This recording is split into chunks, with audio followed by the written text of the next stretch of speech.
깊어가는 겨울. 여기는 아름다운 소리책방입니다. 안녕하세요. 반갑습니다. 오늘은 2013년 세계일보 신춘문예 당선작인 유일한 작가의 유품을 낭독해 보겠습니다.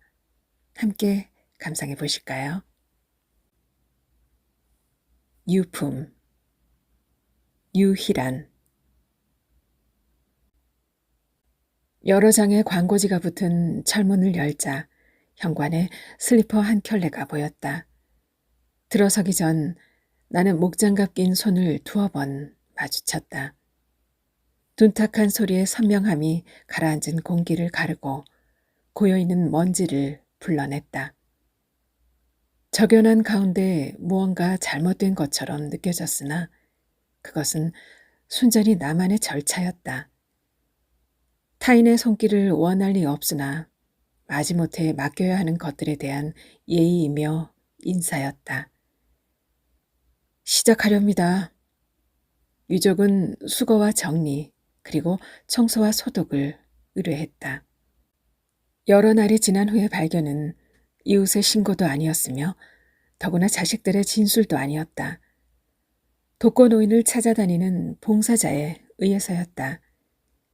영하의 기온으로 켜켜이 쌓인 지층이 얼어붙은 날이었다.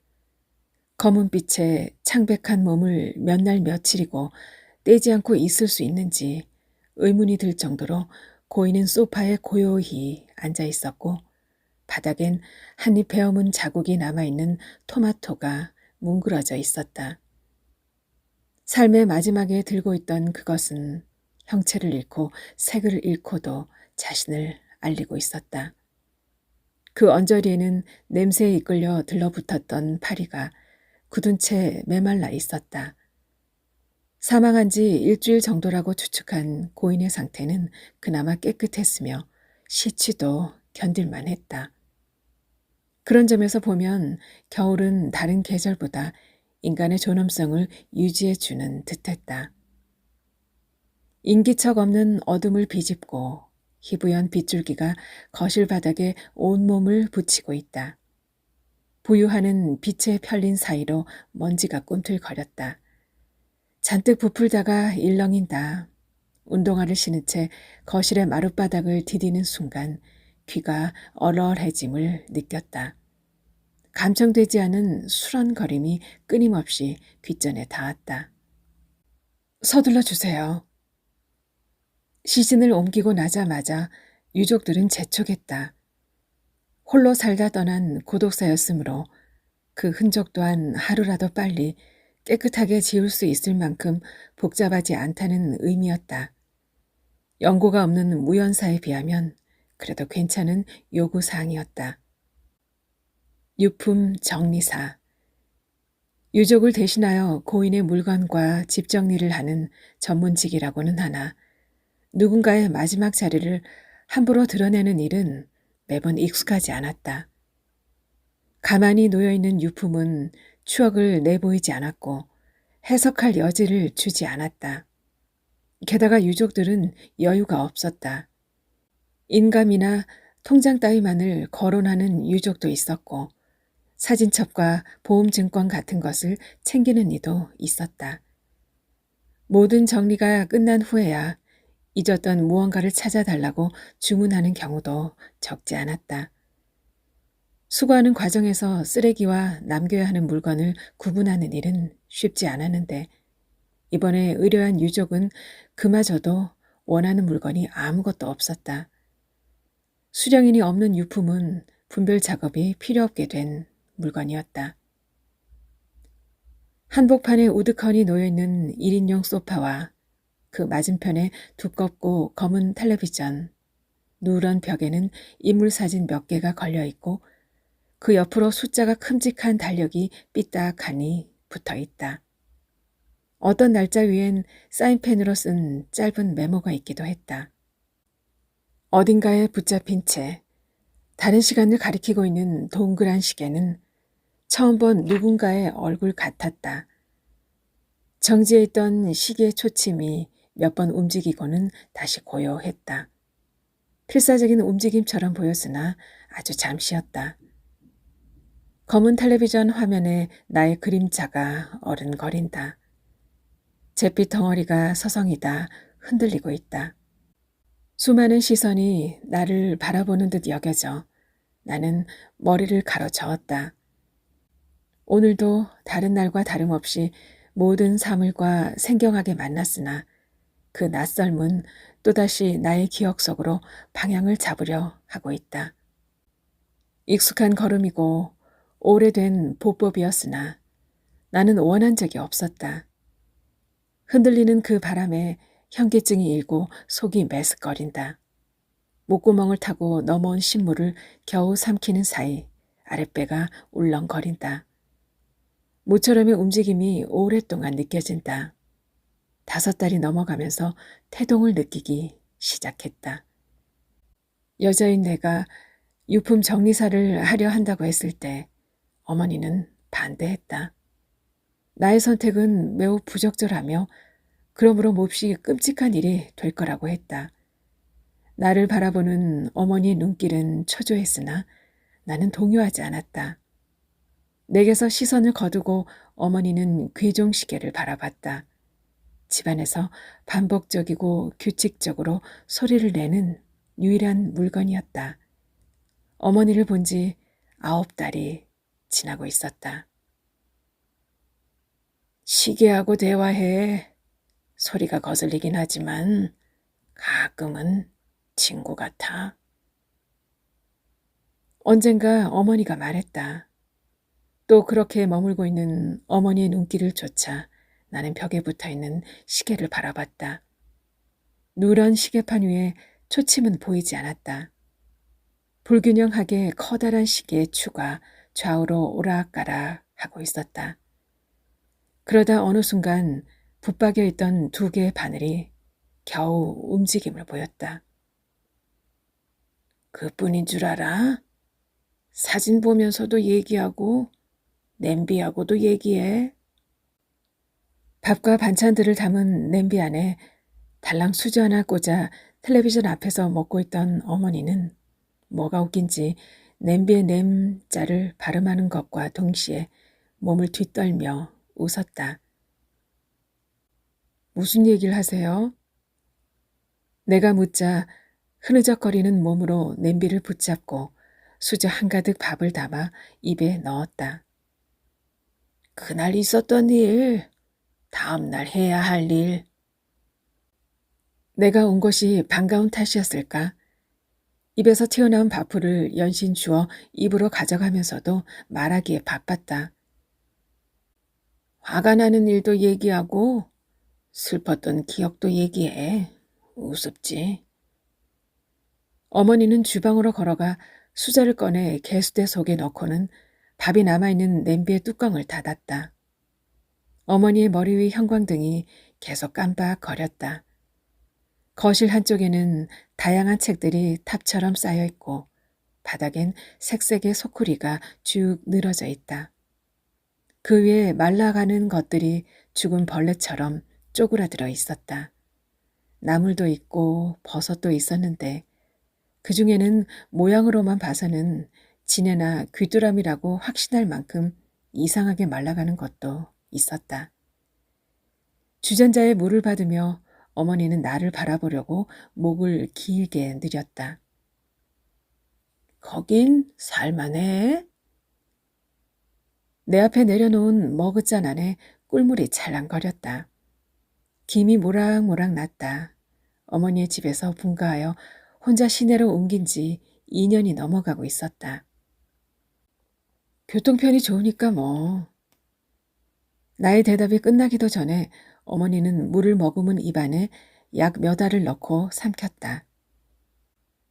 노인네, 생긴 건 멀쩡해가지고.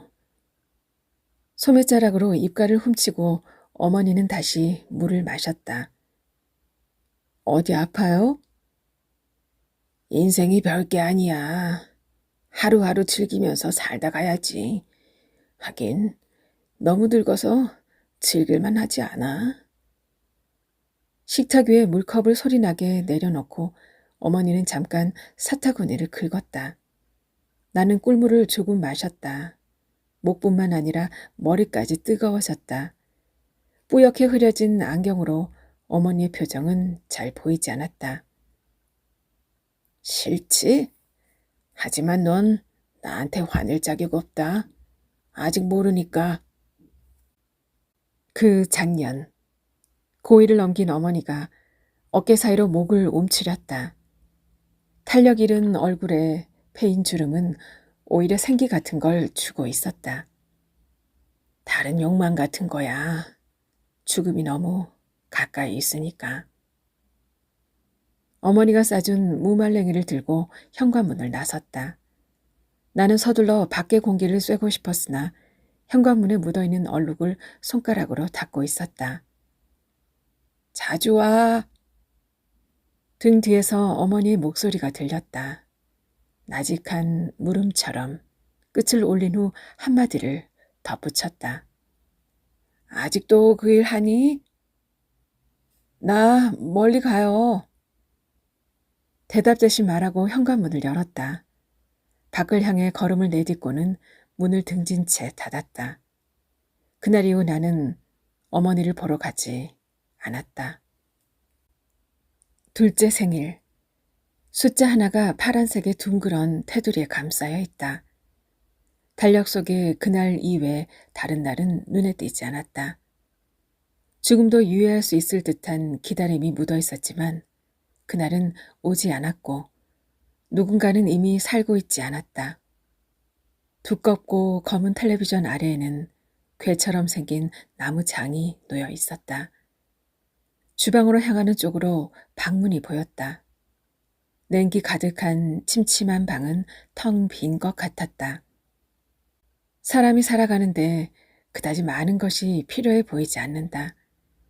8자 장롱 하나와 그 옆에 나무 옷걸이가 둥글고 짧은 가지를 뻗고 있다. 걸려있는 옷가지들이 색바래지 않도록 커튼은 빈틈없이 쳐져 있었다. 창문으로 다가가 단풍 색깔의 커튼을 열어 젖혔다. 답답하도록 뿌연 빛이 유리창 안에 고여있다. 문의 쓰임새를 잊은 것처럼 창문이 뻑뻑하게 열렸다. 차가운 공기가 방 안으로 스며들고 나는 그제야 숨을 크게 내뱉었다. 한겨울의 숨결이 코 안으로 아리게 들어찼다.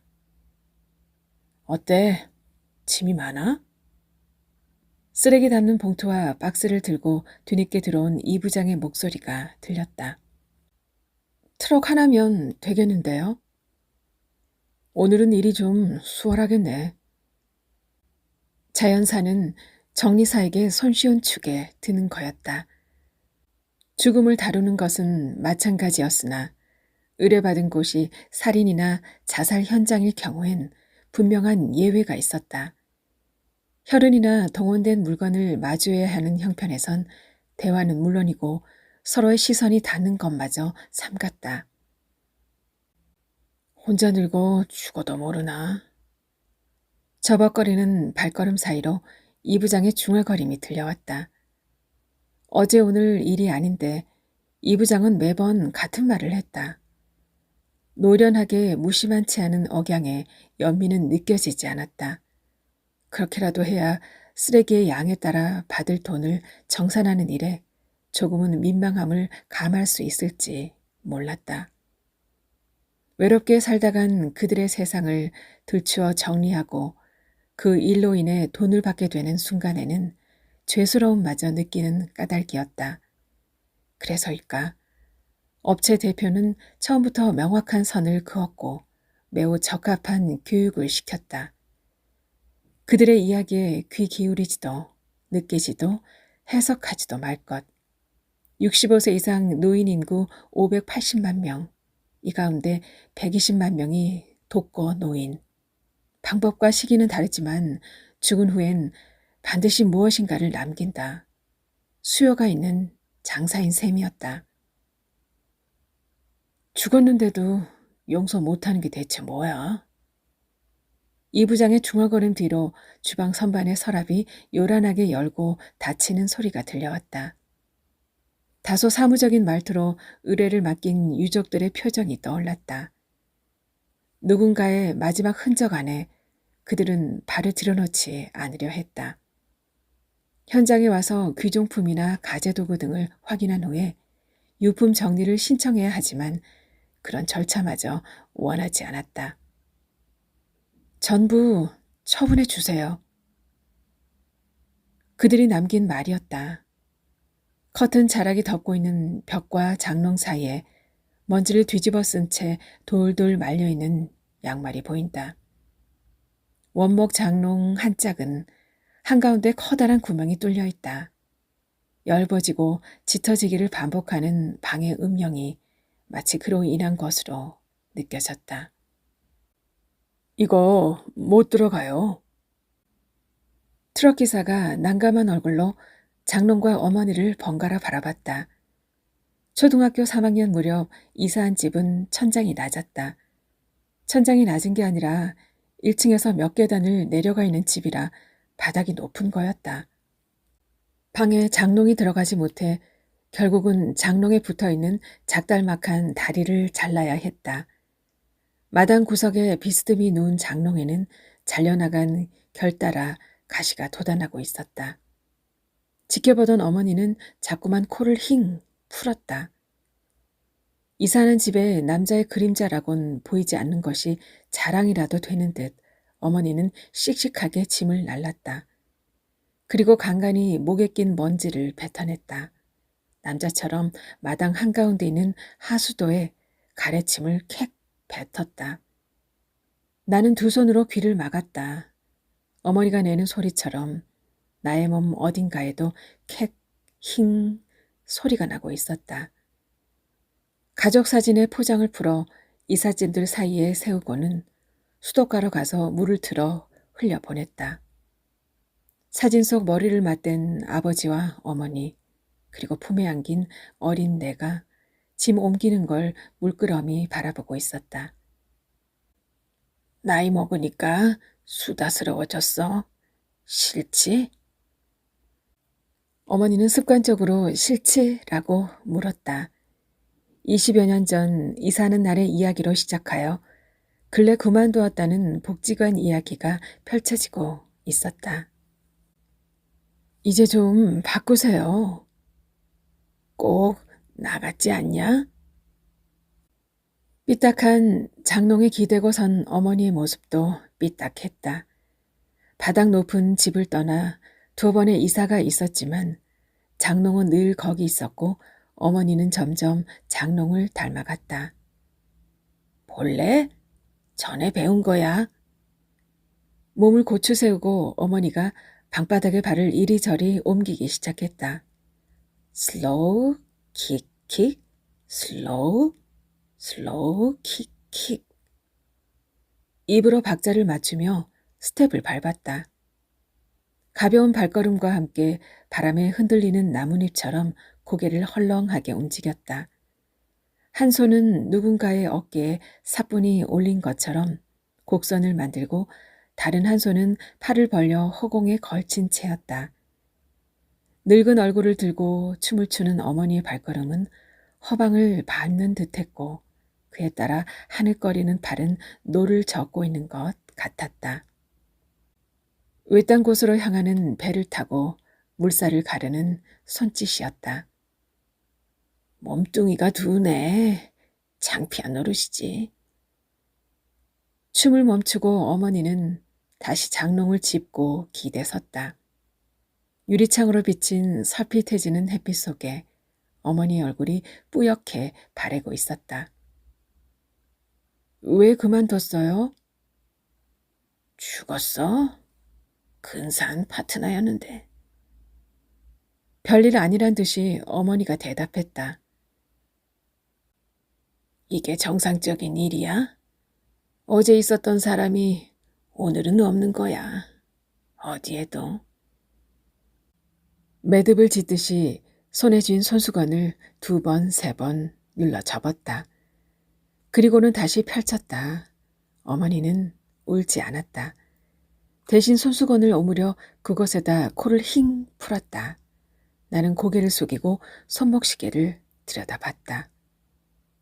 가게? 나는 천천히 일어났다. 코 주위를 마저 닦고 있는 어머니의 눈은 이미 붉어져 있었다. 더는 움직이지 않을 것처럼 아랫배가 단단하게 뭉친다.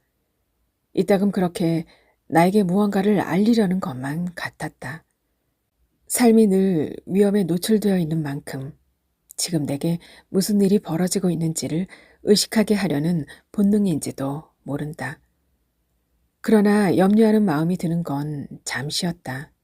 그곳은 단단한 모서리도 날카롭거나 깊은 틈새도 존재하지 않으리라는 것을 나는 알고 있다. 언젠가 나를 품었던 곳이기도 하니까 안방과 마주보고 있는 문을 열었다. 습기에 문짝이 들뜬 탓인지 나뭇가지 부러지는 소리가 났다. 좁고 답답한 화장실이었다. 변기와 세면대에는 찌든 때가 불규칙한 문양과도 같은 얼룩으로 늘어져 있었다. 짐은 많지 않은데 모두 쓰레기네. 원하는 게 없으니 다 버려야 하잖아. 10평 남짓한 집안을 이 부장은 이사 견적서를 들고 왔다 갔다 했다. 천국으로의 이사라고 생각들 하라고. 업체 대표는 이사 견적서라고 쓰여있는 용지를 보이며 말했었다. 이 부장은 냉장고의 문을 열어보고 세탁기 안도 꼼꼼하게 살폈다. 냉장고에 음식물은 거의 없었고 빨래통에는 수건 몇 개와 양말이 전부였다. 수령인이 없는 정리 작업은 수월했으나 고독사임을 또 한 번 입증하는 것이나 다를 바 없었다. 그런 날은 잠자는 일처럼 어렵지 않던 것도 더디기만 했다. 나로 인해 마지막 끝마저 놓아버리게 된 것은 아닌지, 누군가의 사연을 그대로 영영 버리고 온 것은 아닌지, 창으로 흘러 들어오는 고르지 못한 바람을 느끼며 나는 머리를 쓸어 올렸다. 힘 안 들어? 느닷없는 이 부장의 목소리가 방 안에 울렸다. 나는 점퍼의 앞지퍼를 목까지 끌어올리며 고개를 저었다. 겨울에 두둑한 옷으로 누구도 나의 임신을 알지 못했다. 이 부장이 귀 뒤에 걸쳐있던 펜을 빼들고 전표에 체크하기 시작했다. 올해도 나서 재활용할 것도 별로 없네. 말하고는 지자체 재활용 센터로 전화를 걸었다.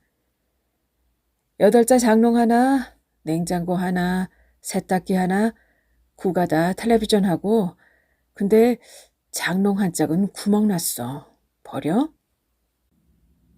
수거할 물건의 종목과 수량을 불러주고 의심이 가는 것들에 대해서는 갖고 갈 만한 물건인지를 타진했다. 큰 짐을 먼저 내가야 정리가 수월하기 때문이었다. 나는 장롱의 문을 열고 쌓여있는 물건들을 바닥으로 내렸다. 옷가지와 가방과 박스들, 내복은 한 번 입지도 않은 곽재였다. 차곡차곡 개켜있는 이불 위에 연두색과 갈색 베개가 놓여있다. 집안에 들어와 쌍을 이루고 있는 건 베개밖에 없었다는 생각이 들었다. 추측한 사망 시간이 정오쯤이었으니 사람들이 한창 움직이고 있던 시각이었다. 자고 일어나 이불을 개켜 장롱에 넣고 2개의 베개를 가지런하게 올리는 고인의 모습이 보이는 듯했다. 장롱 한 구석에 골판지 상자가 보였다. 꺼내려니 제법 묵직했다. 스프링이 달린 스케치북이 수북이 담겨 있었다. 손에 잡히는 한 권을 빼들었다. 그림 읽기 1학년 2반 김현수. 스케치북의 표지와 모퉁이가 심하게 닳아 있었다. 무심코 몇 장을 넘겼다. 크레파스로 그린 그림과 빗둘배둘하게 쓴 일기가 발랄했다. 재밌었다. 즐거웠다. 좋았다. 몇 줄 글의 끝맺음은 주로 이런 식이었다. 잠시 유족이 떠올랐으나 원하지 않은 물건을 전해주는 것이 옳은 것인지 고민이 되었다. 나는 스케치북을 종이 재활용 박스에 넣었다. 쓰레기 봉투를 벌리고 입던 옷가지를 구겨 넣었다.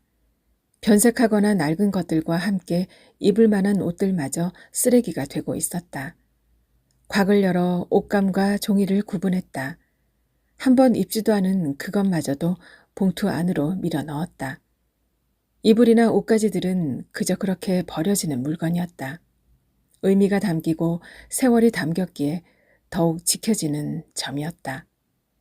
고독사였으므로, 그렇게 살다간 누군가 소유하고 있던 것이므로, 발인 때 옷가지와 즐겨 들던 가방이나 자주 신던 신발 등은 고인과 함께 보내지지도 않지만 유족들은 아무런 말이 없었다. 얼마 지나지 않아 전화를 받은 인부들이 왔다. 방안을 휘둘러 보다 장롱부터 들었다. 처음엔 움직일 뜻이 없다는 듯 버티던 농짝이 쩍 소리를 내고는 움직이기 시작했다. 감정이나 동요가 보일 리 없었다. 그저 검은 구름을 품고 침착하게 밖으로 끌려 나갔다. 인부들의 발소리만 부산하게 들렸다. 소파와 텔레비전, 그 아래의 궤, 그리고 냉장고, 세탁기, 차례로 나갔다. 방과 거실 바닥엔 그 안에 있던 물건들이 더미를 이루며 널브러져 있다. 황폐하게 보이는 거실 벽면에 걸려있던 사진 액자가 바닥으로 툭 떨어졌다. 나는 무심코 배를 감싸고는 어깨를 움찔했다. 다리 사이에 아련한 통증이 느껴진다. 답답하고 무겁고 느른한 느낌이다. 벽을 짚고 잠시 그대로 심호흡을 했다. 바닥이 높은 반지하 방에서 어머니는 누군가를 부둥켜 안았다. 남자들은 매번 달랐다. 너무 낯설어 그들의 얼굴이 모두 다르다고 생각하는지도 몰랐다. 계단을 내려가 방문을 열기까지 나는 주저했다. 너 때문이야. 너 때문에 모두 내 곁을 떠나. 그렇게 말하고는 다리 잘린 장롱 아래에서 돋아난 가시에 상처 입은 사람처럼 어머니는 신음하곤 했다. 집과 집의 담 사이로 나는 숨어들었다. 시멘트 바닥에 돋아있는 사철을 바라보다 얼굴을 가슴에 박았다. 액자 속에 가족 사진이 찢겨있던 날이었다. 넌 많은 이들을 떠나오거나 떠나보내야 하는 팔자란다. 그래서 내가 혼자인 거야. 그 당시 나 자신에 대해 아는 거라곤 11살이라는 나이와 이름 정도였다. 그런 나로 인해 어머니의 삶이 변화할 수 있다는 것은 이해할 수 없는 유독한 말이었다. 부인하고 싶었으나 나는 그럴 수 없었다. 어머니가 나를 속일 리 없다는 믿음 때문이었다. 그 말을 할 때 나를 바라보던 어머니의 원망, 어린 시선과 뜨거운 입김, 그 느낌은 번번이 내 주위를 머물렀다.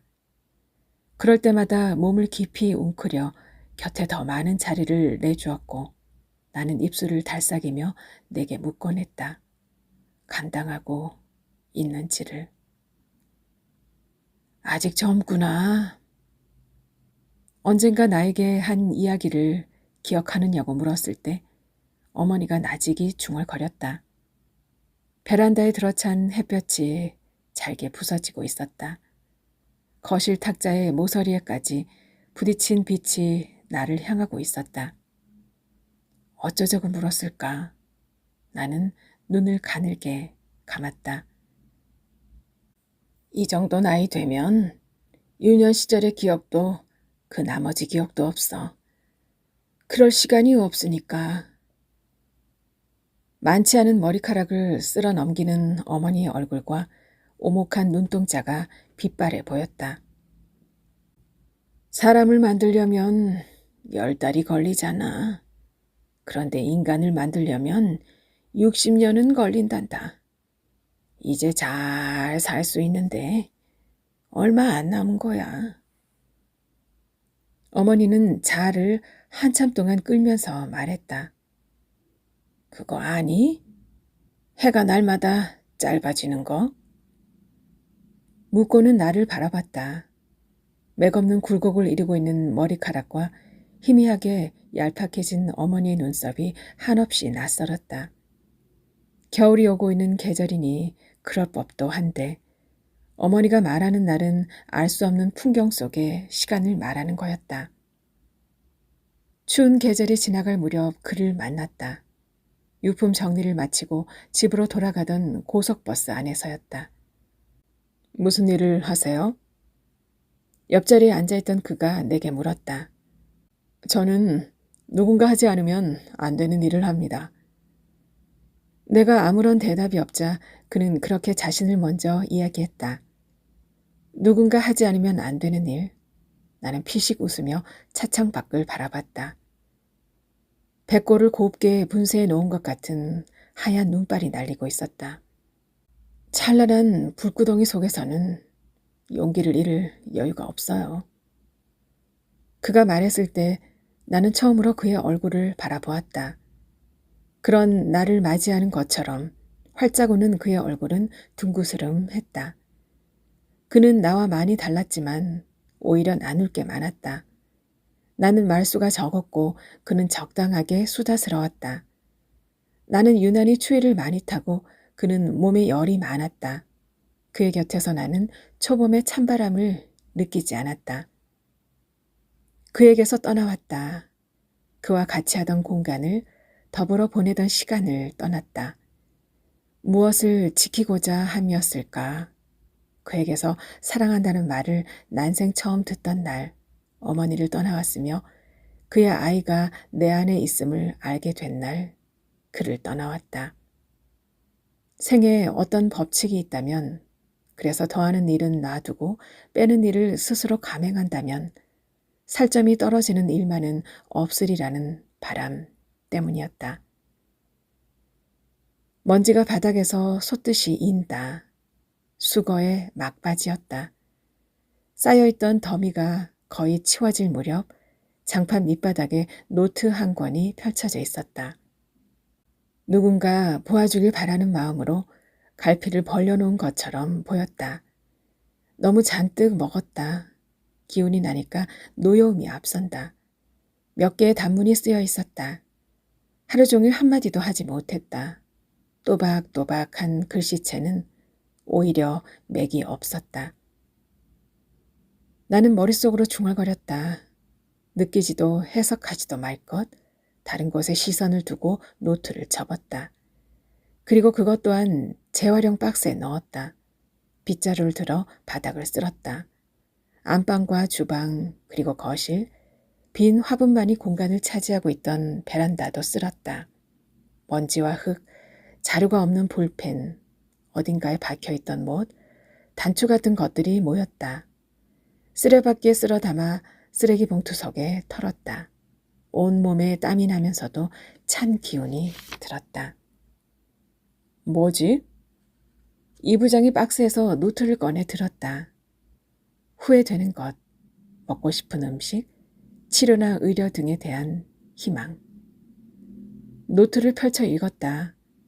고인이 써내려간 부분은 차마 소리내지 않은 듯했다. 이런 일을 하고는 있지만 무슨 방도가 있어야 하는 거 아니야? 이 부장은 노트를 박스에 돌어 넣었다. 경력 5년 차임에도 이런 광경을 처음 대면하는 사람 같았다. 연민은 교만이야. 그러나 언젠가 말한 대로 이 부장은 담담하게 말할 뿐이었다. 청소와 소독팀은 아직 도착하지 않고 있었다. 오전에 예약되어 있는 집을 들렀다가 오는 까닭이었다. 예약 건수가 늘어나도 직원들의 표정은 밝지 않았다. 일이 바빠지면서 2인조를 이뤄 수거나 정리, 청소와 소독 두 팀으로 분담하여 하고 있었다.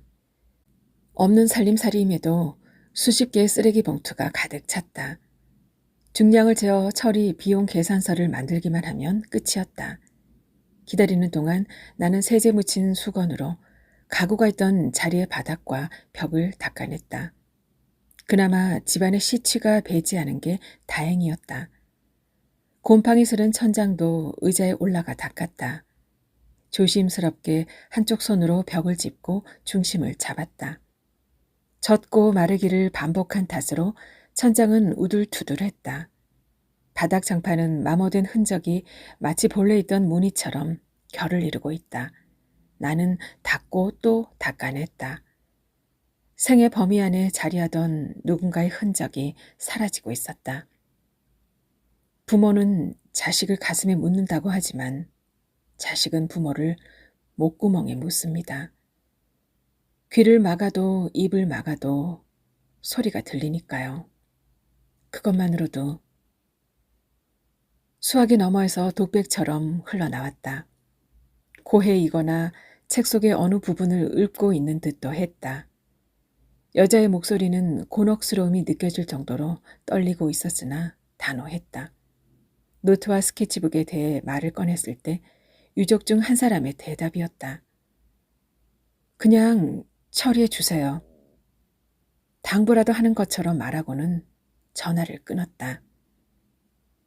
거실의 유리창과 창틀을 닦았다. 여닫기가 수월하지 않았을 만한 먼지와 부스러기가 창틀에 끼어 있었다. 이 부장은 주방 싱크대를 닦고 있다. 해서 먹은 것이 별로 없는지 가스레인지와 선반에 묵은 때가 거의 없다고 했다.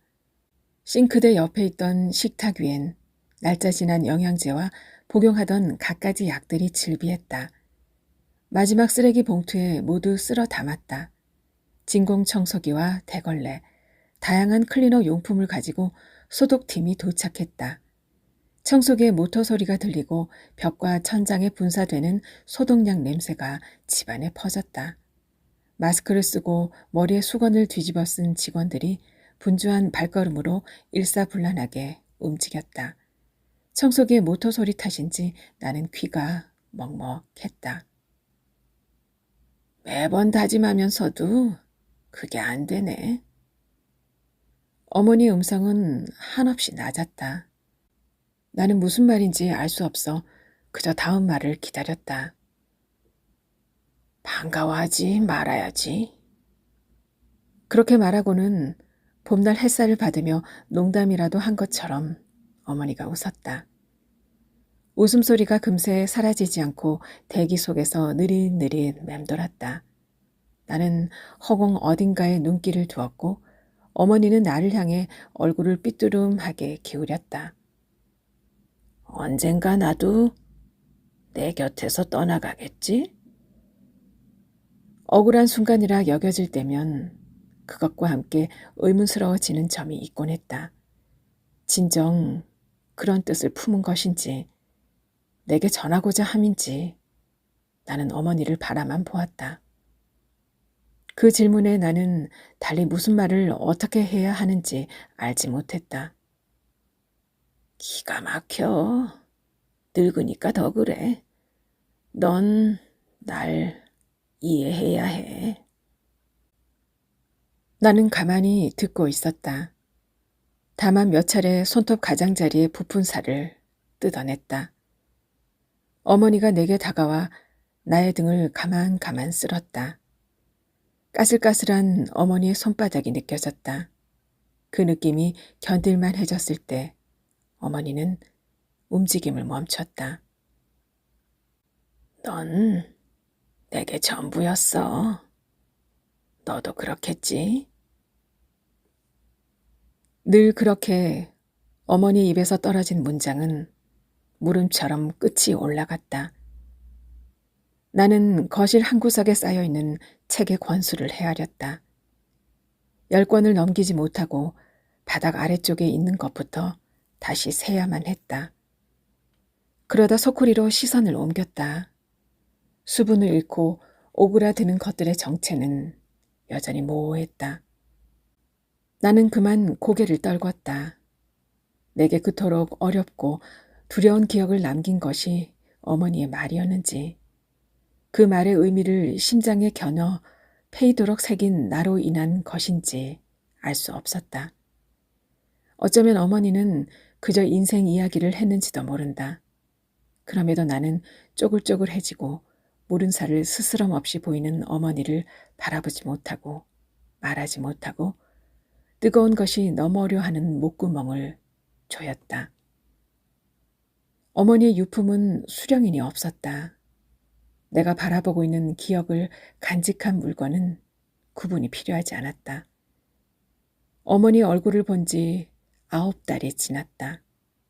어머니 집으로 가는 버스를 기다리다 돌아선 적이 대부분이었다. 어디선가 들려오는 앰뷸런스 소리가 요란하다. 그것과 함께 들려오지도 않은 소리가 귓전을 두드린다. 귀를 막아도 입을 막아도 들리는 소리였다. 수고들 하세요. 이 부장과 나는 수십 개의 쓰레기 봉투를 트럭으로 옮기고 소독하고 있는 직원들에게 인사를 건넸다. 이 부장은 돌아서서 손에 낀 장갑을 벗어 바지를 툭툭 털었다. 현관 아래 좁은 계단을 내려가다 말고 나는 다시 올라갔다. 철문에 붙어있는 치킨, 중화요리, 야식 등의 광고지를 떼어냈다. 마지막 흔적이었다. 아파트 정문을 지나 사거리까지 걸어 나오는 동안에도 몸에 밴 소독약 냄새가 가시지 않았다. 어떤 이유에서건 유품 반출은 금지일세. 이 부장의 말이었다. 나는 말없이 고개를 숙였다. 등에 짊어진 가방이 묵직하게 느껴졌다. 사거리 건물의 모퉁이 집에 들어가 이 부장은 막걸리를 마시고 나는 밥을 먹었다. 부침개의 기름 냄새가 진동하는 막걸리 집이었다. 울컥울컥 넘어온 위액을 삼키고 꾸역꾸역 밥을 넘겼다. 주인장으로 보이는 아주머니가 비어있는 그릇에 반찬을 채워주고는 돌아섰다. 이 부장은 아주머니의 뒤태를 바라보다 피식 웃었다. 그리고는 잔을 들어 단번에 들이켰다. 옆 테이블은 반찬들이 다양하게 많았다. 생선구이, 쌈, 샐러드, 잡채 등이었다. 벽에 걸린 차림표 옆에 신메뉴라는 글씨가 붙어있다. 정식 세트 게시, 막걸리집도 많이 생겨나다 보니 차별화가 필요했던 걸까? 사람들의 언성 높은 말과 주문하는 소리, 간간히 들리는 웃음소리로 가게 안은 소란스러웠다. 산다는 게 뭔지 아나? 비워진 자신의 술잔에 막걸리를 따르며 이 부장이 물었다. 그리고 식당 안을 두리번거렸다. 아주머니를 눈으로 쫓다가 드디어 빈 막걸리 병을 들어 보였다. 기다리는 일일세. 젓가락으로 잔에 담긴 술을 휘적거리다 이 부장이 말을 이었다. 사람을 기다리기도 하고 때를 기다리기도 하지. 부장님은 뭘 기다리세요? 나? 나야 술을 기다리지. 이 부장이 껄껄거리며 웃었다. 입안에 씹고 있던 전 조각이 튀어나왔다. 손바닥으로 입가를 쓱 문대고는 또 그렇게 웃었다. 여자인 자네는 뭘 기다리나? 뭘 기다리나? 이 부장의 질문에 나는 대답하지 못했다. 손목에 걸린 봉지가 묵직하게 덜렁이며 다리에 닿았다. 먹고 싶은 음식, 잡채. 재활용하다 누군가의 노트를 손에 쥐었다. 시선을 돌리려다 말고 거기에 적혀있는 글을 읽고 말았다. 후회하는 것은 사랑한다고 말하지 못한 것. 가보고 싶은 곳은 거기. 누군가의 거기는 어디일까? 나는 잠시 생각했다. 30분이 지나 집에 도착해서도 봉지는 따뜻했다. 방 가장자리에 서 있는 장롱 문을 열었다. 한쪽에 경첩이 빠지는 바람에 문짝이 헐겁게 열렸다. 장롱 구석 컴컴한 곳에 괴종시계가 오락가락을 멈추고 우뚝 서 있었다. 그 옆으로 베개와 신발 한 켤레와 냄비 그리고 누군가의 가족 사진이 나란히 놓여 있었다. 손목에서 봉지를 빼냈다. 그림자로 조각되어 있는 장롱 깊숙한 곳에 넣었다. 냄새가 고이기 시작한다. 명절이나 잔치 때나 볼 수 있는 음식이었으니 먹고 싶었던 걸까? 가방을 열어 내복 상자와 노트, 몇 권의 스케치북을 꺼냈다. 그것들 또한 장롱 속에 넣었다. 모든 것들이 대화를 걸어오길 기다리고 있는 듯 조용했다. 나는 오늘 또 누군가를 떠나보냈다. 그것으로 어느 누군가는 지킬 수 있으리라 생각한다면 염치 없는 것일까? 단편의 기억들이 어음이 되어 한없이 소란스러워지고 있다. 그 소리를 목구멍에 담고 담는다. 그리고 나는 두 손으로 배를 감싸 안았다. 유일한 작가의 유품 잘 감상하셨나요? 작가의 당선 소감이 궁금해집니다. 함께 하겠습니다. 세상을 살아가며 진실할 수 있는 순간은 언제일까? 시간의 흐름을 겪은 후 어느 날 지난 시간을 되돌아보는 일, 아마도 그럴 것이다. 변명이나 해명이 필요치 않고 견디거나 감당해야 하는 어려움이 없을 테니까. 후회의 감정은 있을 수 있으나 용기를 가지려 애쓰거나 염려하는 마음을 쓸어내리는 일은 하지 않아도 될 테니 말이다. 단지 그런 일이 있었지라며 기억할 뿐. 회상하듯 그렇게 나는 소설을 쓰는지도 모르겠다. 정직하게 표현하고자 하는 마음이 커질수록 나는 소설과 거리를 두었다. 두려워지면 진실할 수 없으므로 현실보다 더 현실적인 소설 안에서 나는 겁쟁이처럼 언젠가 누군가의 삶이었다고 되뇌며 소설을 지었다. 가족들은 내게 말한다. 아픈 사람이 등장하지 않고 슬프지 않은 이야기를 쓰기를 바란다고. 때리고 후벼 파고 매달렸던 그 무엇. 나는 유독 그러한 것에 관해 쓰고자 했는지 모른다. 바란 적이 없음에도 내게 주어졌던 모든 것들에 대해. 앞으로는 따뜻하고 행복한 이야기들이 나의 인상에 남기를 원한다. 흐뭇함이 가슴 가득 차올라 표현할 수 있기를. 가족들의 바람대로 등장인물들이 아프지 않은 글을 쓰고 싶다. 비록 사소한 이야기일지 모르나 누군가의 가슴에 온기를 전해줄 수 있기를 또 원한다. 부족한 글을 당선작으로 뽑아주신 심사위원 선생님들께 감사드린다. 천천히 걷겠습니다. 그리고 오래 걷겠습니다. 나를 돌아보고 되감고 펼쳐보다 이따금 가만히 있어도 보면서 묵묵히 쓰겠습니다. 고개 숙여 다시 한번 감사드립니다. 언제나 응원을 아끼지 않는 가족들 사랑합니다.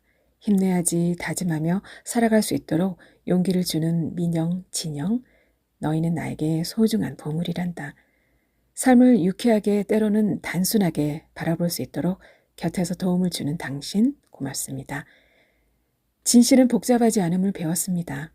발치 아래서 꼬리를 흔들고 있는 작은 식구에게도 고마움을 전합니다. 함께 울고 웃는 친구들 사랑합니다. 박상우 선생님과 소행성 B612 문우님들 감사합니다. 수업시간 선생님의 말씀 한마디 한마디는 소설 이전에 저의 뼈를 채우고 살을 찌우는 소중한 삶이었습니다. 스승님 존경합니다. 우리의 소박한 뒤풀이 상차림에 훈훈한 먹거리를 올릴 수 있게 되어 행복합니다. 문우님들 건피를 빕니다. 부모님 그립고 또 감사합니다.